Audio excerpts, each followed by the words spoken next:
আছে আমি সেভাবেই পড়ার চেষ্টা করছি। লিখছেন আমাদের প্রিয় মডারেটর এবং স্টোরি টেলার মোস্তফা আলম রোমান। আশা করি ঘটনাটি শোনার পর হাসি, কান্না, রাগ, দুঃখ এই সবগুলো অনুভূতি আপনাদের মাঝে কাজ করবে। ব্যাপারটি কাকতালীয় হলেও সত্য যে গত ঈদে আমি একজন আপুর ঘটনা শেয়ার করেছিলাম যা আপনাদের মাঝে একটি মিশ্র অনুভূতির সৃষ্টি করেছে। আজ আরও এক আপুর ঘটনা শেয়ার করব যার ঘটনাটিও আপনাদের মাঝে একটি মিশ্র অনুভূতির সৃষ্টি করবে। তবে এবার অপরিচিত কেউ নয়। আজ যার ঘটনা শেয়ার করব তিনি আমার একজন নিকটাত্মীয়।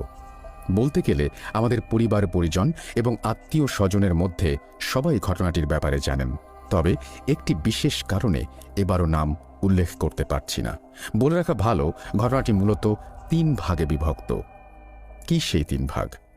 একটু অপেক্ষা করুন। সময়টা 2009 সালের 29 জুন। আমি তখন স্কুলে পড়তাম।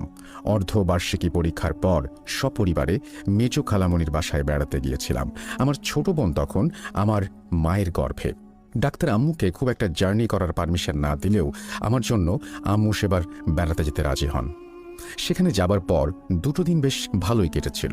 তবে একদিন রাতে দেখলাম আম্মু এবং খালামণি অনেকটা আতঙ্ক আর ভয় নিয়ে কার সাথে যেন ফোনে কথা বলছেন। বয়স কম হওয়ায় ব্যাপারটা তখন পাত্তা দেয়নি।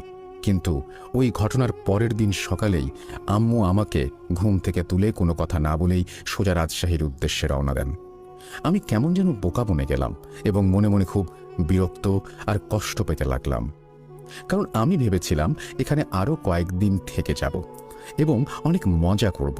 কাজিনদের সাথে এ ব্যাপারে অনেক প্ল্যানও করে ফেলেছিলাম। কিন্তু এমন হলো যার কারণে বাড়ির বড়রা সবাই মানসিকভাবে ভেঙে পড়ল।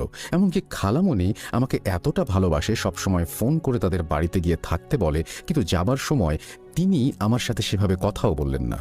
যা হোক, ছোট ছিলাম তাই বিষয়গুলো বুঝতে পারিনি বা আমার সাথে ব্যাপারটা নিয়ে খোলাখুলিভাবে কথাও বলেনি। রাজশাহীতে থাকতে আম্মুকে মাঝে মাঝেই ডাক্তারের কাছে যেতে দেখতাম। তাই খালামণির বাসা থেকে রাজশাহী ফেরার পথে গাড়িতে বসে ভাবছিলাম আম্মু হয়তো একটু অসুস্থ বোধ করছেন। এটা গ্রাম, এখানে কোনো ভালো ডাক্তার পাওয়া যাবে না, তাই জন্য হয়তো রাজশাহীতে ফিরে যাচ্ছেন।